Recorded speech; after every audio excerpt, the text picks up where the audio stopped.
Hello दोस्तों, welcome back to my channel. और मैं हूं आपका होस्ट और दोस्त मनीष कपूर। और आज हम ले आए हैं एक नया लेक्चर, एक नया वीडियो, हमारी सिंप्लीफाइड सीरीज़ का अगला पार्ट। तो हम पढ़ रहे थे कैंडल स्टिक पैटर्न्स और आज हम उसका पार्ट सी लेके आए हैं आपके सामने। तो अभी तक हमने पढ़ा कैंडल स्टिक होता क्या है, कैंडल स्टिक चार्ट्स क्या होते हैं। उसके बाद हमने पार्ट बी में पढ़ा कि कैंडल स्टिक बुलिश पैटर्न्स क्या है। और आज हम पढ़ने वाले हैं बियरिश पैटर्न्स क्या है कैंडल स्टिक के। ठीक है, तो कुछ वही 6-7 पैटर्न्स होते हैं बियरिश के भी। अगर आपको बुलिश समझ में आ गया है तो मोस्ट प्रोबेबली हर के अंदर ऑलमोस्ट रिवर्स होता है। ठीक है, तो अगर आपको वो समझ में आ चुका है तो ये बहुत जल्दी होने वाला है और ये बहुत ही शॉर्ट वीडियो होगा, बिकॉज हमने बुलिश पैटर्न्स एक बार कर लिए हैं। तो बियरिश बहुत आसानी से आपको समझ में आ जाएंगे और इसके अगले पार्ट के अंदर हम कंटिन्यूशन पैटर्न्स पढ़ेंगे। ठीक है, तो इसमें ज़्यादा कोई थ्योरी नहीं है। बियरिश पैटर्न्स क्या होते हैं बेसिकली, जब हमारा अप ट्रेंड चल रहा होता है तो हमें कुछ सिग्नल्स मिलते हैं कि जहाँ पे रेजिस्टेंस रीच हो चुकी है, रेजिस्टेंस सपोर्ट हमने जो पढ़ा था उसी की रेजिस्टेंस जब रीच हो चुकी है तो कुछ पैटर्न्स फॉर्म होते हैं जिससे ट्रेडर या इन्वेस्टर को ये समझ में आता है कि कहीं ना कहीं फ्यूल ख़त्म हो रहा है अब ट्रेंड का और अब रिवर्सल आ सकता है। तो जो कि लॉन्ग टर्म इन्वेस्टर्स हैं या मीडियम टर्म इन्वेस्टर्स हैं तो यहाँ पे वो अपनी पोजीशंस को काट देते हैं और शॉर्ट टर्म ट्रेड्स पकड़ लेते हैं, बिकॉज जब फॉल होगा उसके अंदर भी आप पैसा कमा सकते हो। तो ये पैटर्न्स आपके उसके अंदर हेल्प करते हैं। इसके अलावा इसमें ज़्यादा थ्योरी नहीं है। सो सीधा मैं आपको प्रैक्टिकली क्विकली समझा देता हूँ सारे पैटर्न्स, ठीक है, अपने डॉक्यूमेंट के through. So let's switch to the practical part. तो दोस्तों हमारे 6 बियरिश पैटर्न्स क्या हैं, मैंने एक डॉक्यूमेंट बनाया है, ठीक है, कई रिसोर्सेज गूगल से लेकर, ठीक है, कि होपफुली आपको क्विकली समझ में आ जाए। और हम वही करने वाले हैं जो हमने प्रीवियस लेक्चर के अंदर करा था, डायग्राम्स के थ्रू समझने वाले हैं कि ये 6 पैटर्न्स होते क्या हैं। ठीक है, तो सबसे पहला हमारा जो पैटर्न है वो है हैंगिंग मैन। और हैंगिंग मैन क्या है, is the bearish equivalent of hammer. तो दोस्तों हैमर याद है आपको, हैमर क्या था, हैमर शेप बनती है जब डाउन ट्रेंड के अंदर और वहां से रिवर्सल होता है। यहाँ से खुद ही काफ़ी हद तक समझ में आ जाएगा कि हैंगिंग मैन क्या है। यहाँ से हमारा एक अप ट्रेंड चल रहा था, यहाँ पे एक हैंगिंग मैन की शेप बनी। हैंगिंग मैन क्या है, एक बंदा लटक रहा है। ठीक है, लटक रहा है मतलब क्या, ये लॉन्ग विक आपको दिख रही है, ये एक स्ट्रॉन्ग बॉडी के ऊपर लटक रही है। ठीक है, और उसके बाद हमारा डाउन ट्रेंड स्टार्ट हो गया। ठीक है, इसके बाद अगर आप ये देखो, ये दूसरा डायग्राम भी ऑलमोस्ट यही सजेस्ट कर रहा है। तो इसके अंदर क्या है, यहाँ पे हमारा अप ट्रेंड चल रहा था। ठीक है, यहाँ पे एक लोअर उसने एकदम ऑलमोस्ट वहीं पे रीच करा। ठीक है, और उसके बाद ठीक है उसने एक तो रेड बॉडी फॉर्म करी, दैट मीन्स कि वो डाउन में रहा उस दिन, और उसने बहुत लंबी एक लोअर विक फॉर्म करी। तो यहाँ से हमें पता चला कि हैंगिंग मैन है, लेकिन हम यहाँ पर कभी भी पोजीशन नहीं उठाएंगे। जब उसके next day same red candle बननी स्टार्ट हुई और वो यहाँ पे आके इस लेवल को भी उसने ब्रेक कर दिया, ये हमारा इंडिकेशन है यहाँ पे हमें सेल करना है या बाय करना है, पुट का ऑप्शन या फिर अपना शेयर सेल करना है। तो हम दोनों तरीके से पैसा कमाते हैं, बाय करके भी, और जब मार्केट गिर रही होती है तो सेल में भी हम पैसा कमा सकते हैं। ठीक है, तो यहाँ पे कहीं पे आके आपको कंफर्मेशन मिली कि अगर आप देखो यहाँ पर भी आप बाय करते हो तो यहाँ से लेके यहाँ तक का टारगेट, अगर यहाँ तक का नहीं भी तो यहाँ भी टारगेट, आप एक अच्छा पैसा कमा सकते हो। ठीक है, एक बार पढ़ लेते हैं डेफिनेशन। ठीक है, hanging man is the bearish equivalent of a hammer. It has the same shape but forms at the end of an uptrend. ठीक है, वही सेम मतलब हैमर की शेप बनती है, इन्वर्स नहीं बनती है, सेम शेप बनती है लेकिन अप ट्रेंड के अंदर। ठीक है, it indicates that there was a significant sell off during the day but that buyers were able to push the price up again. ठीक है, the large sell off is often seen as an indication that bulls are losing control of the market. That means they are running out of fuel. That means bulls are now getting tired and bears are going to take control over bulls now. They are going to beat bulls now. But ये confirmation हमें मिलेगी next day जब वो trend bearish वाला start होता है। ठीक है, तो ये था हमारा हैंगिंग मैन। अगले पैटर्न की तरफ चलते हैं। अगला पैटर्न क्या होने वाला है, शूटिंग स्टार। ठीक है, शूटिंग स्टार क्या है, is the same shape as the inverted hammer. Inverted hammer आपको याद है दोस्तों क्या था, जब हम डाउन ट्रेंड में जा रहे हैं तो हैमर की उल्टी शेप बनती है, जो कि हमें रिप्रेजेंट करता है कि अब डाउन ट्रेंड खत्म होने वाला है और अप ट्रेंड जाने वाला है। सेम शेप बनेगी अप ट्रेंड के अंदर, बट वो हमें क्या रिप्रेजेंट करने वाली है कि अब बियरिश ट्रेंड स्टार्ट होने वाला है। ठीक है, it has a small lower body and a long upper wick. ठीक है, तो यहाँ से आपको समझ में आ जाएगा ये अब ट्रेंड चल रहा था ग्रीन कैंडल्स, यहाँ पे एक लॉन्ग अपर विक फॉर्म हुई। ठीक है, ऑल दो एक ग्रीन कैंडल ही बनी बट उसकी बॉडी बहुत ही छोटी और एक लॉन्गर विक बनी, मतलब कि बुल्स का जो फ्यूल था वो खत्म होने ही वाला है। ठीक है, तो यहाँ से हमें इंडिकेशन मिली बट अभी हम स्टिल श्योर नहीं है। जब यहाँ पे डाउन ट्रेंड स्टार्ट हुआ और रेड कैंडल बनी तो यहाँ पे जाके कहीं पे आप समझ सकते हो कि अब डाउन ट्रेंड बन सकता है। ऑल्दो ऐसा नहीं है, इसकी प्रोबेबिलिटी बहुत अच्छी है बट वो आपको एक दो कैंडल्स के बाद समझ में आएगा कि प्रोबेबिलिटी अच्छी हो रही है या नहीं हो रही है। ठीक है, तो होप आपको समझ में आ गया होगा। एक डायग्राम और मैंने लिया था, वो भी ऑलमोस्ट सेम ही है, आप समझ आ रहा होगा और पोटेंशियल डायरेक्शन आपको बता रहा है। एक बार क्विकली डेफिनेशन पढ़ लेते हैं। इसी सेम शेप इट है स्मॉल। ठीक है, ये हो गया। Usually the market will gap slightly higher on opening and rally to an intraday high before closing at a price just above the open like a star fall in to the ground. इसीलिए इसको shooting star बोला जाता है।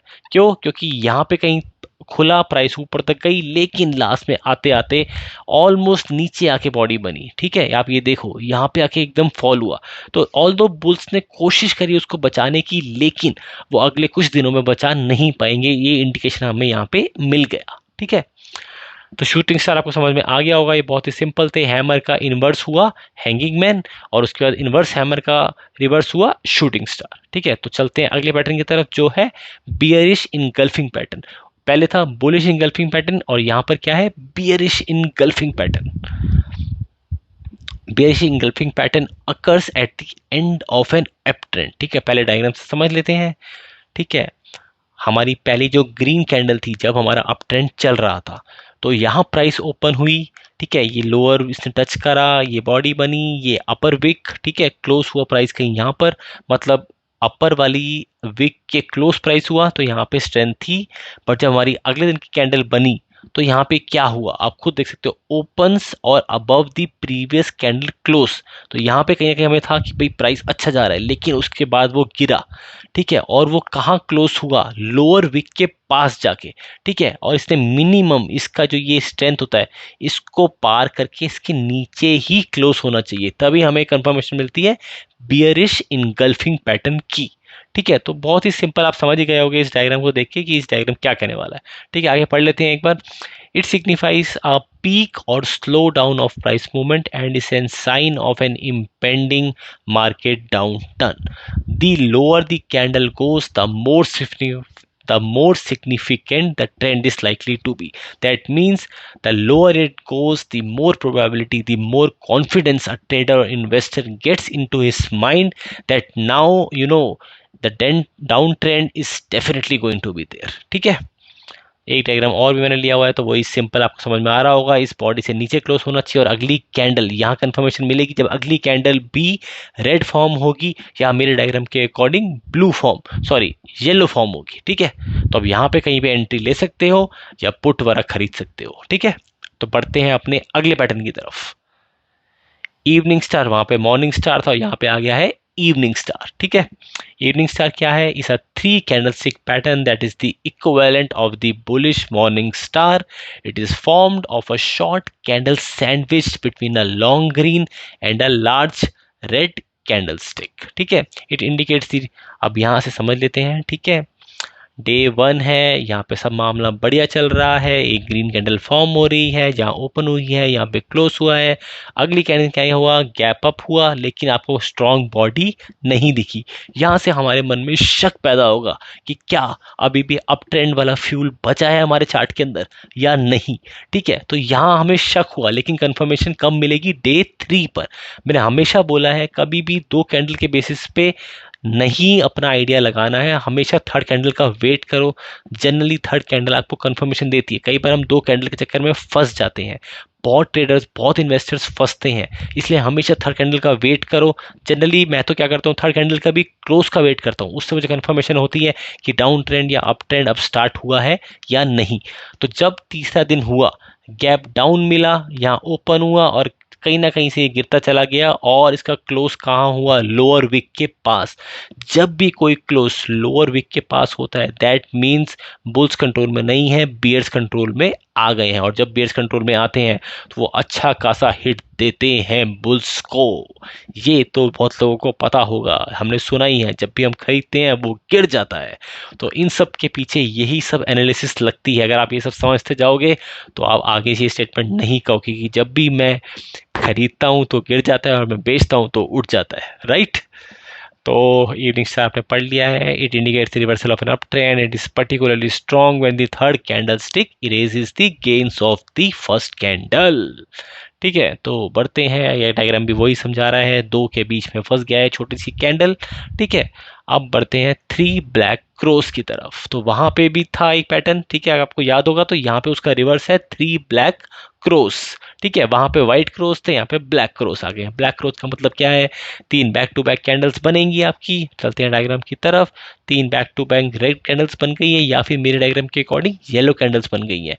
Back to back red red red, that means very strong bearish pattern is forming. Bears are in full control and bulls have no idea what to do. So यहाँ पे आप clearly, अगर आपके पास long term position है तो निकल जाओ। अगर आप ऑलरेडी प्रॉफिट्स के अंदर हो अपना प्रॉफिट बचाओ, और अगर आप उल्टा खेलना चाहते हो, पुट वगैरह खरीदना चाहते हो या कॉल बेचना चाहते हो तो आप वो भी यहाँ पे कर सकते हो, लेकिन शॉर्टर टाइम फ्रेम के साथ। ठीक है, और इसके बाद हमारा अब जो आई थिंक ये लास्ट पैटर्न आ गया है, डार्क क्लाउड कवर। ठीक है, तो सबसे पहले डायग्राम देख लेते हैं एक बार, डार्क क्लाउड कवर होता क्या है।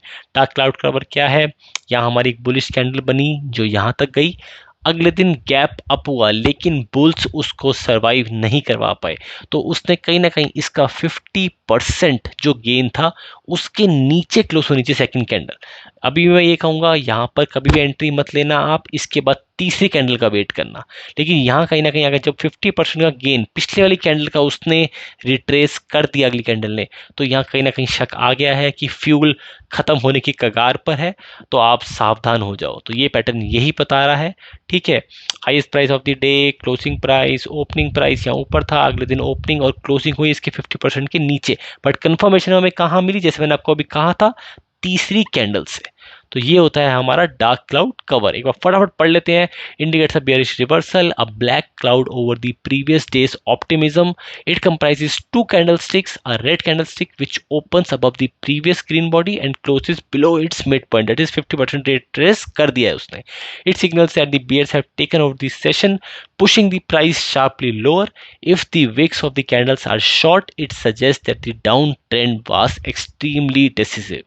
तो ये था हमारा लास्ट बियरिश कैंडलस्टिक पैटर्न। तो हमने बुलिश और बेयरिश दोनों कैंडलस्टिक पैटर्न्स कवर कर लिए हैं। नेक्स्ट पार्ट के अंदर इस कैंडलस्टिक का लास्ट पार्ट होगा जिसके अंदर हम कंटिन्यूएशन पैटर्न्स पढ़ेंगे। 4 कंटिन्यूएशन पैटर्न्स हैं, छोटा लेक्चर रखेंगे। वैसे मैं छोटा कहता हूं लेकिन बड़ा हो ही जाता है, बट यार समझाना जरूरी है। अगर हम एक एक पॉइंट, एक एक पैटर्न नहीं समझेंगे तो कहीं ना कहीं डाउट्स रहेंगे। ठीक है, सो आई थिंक होप आपको ये लेक्चर हेल्पफुल लगा होगा और आपको सारे पैटर्न समझ में आ गए होंगे।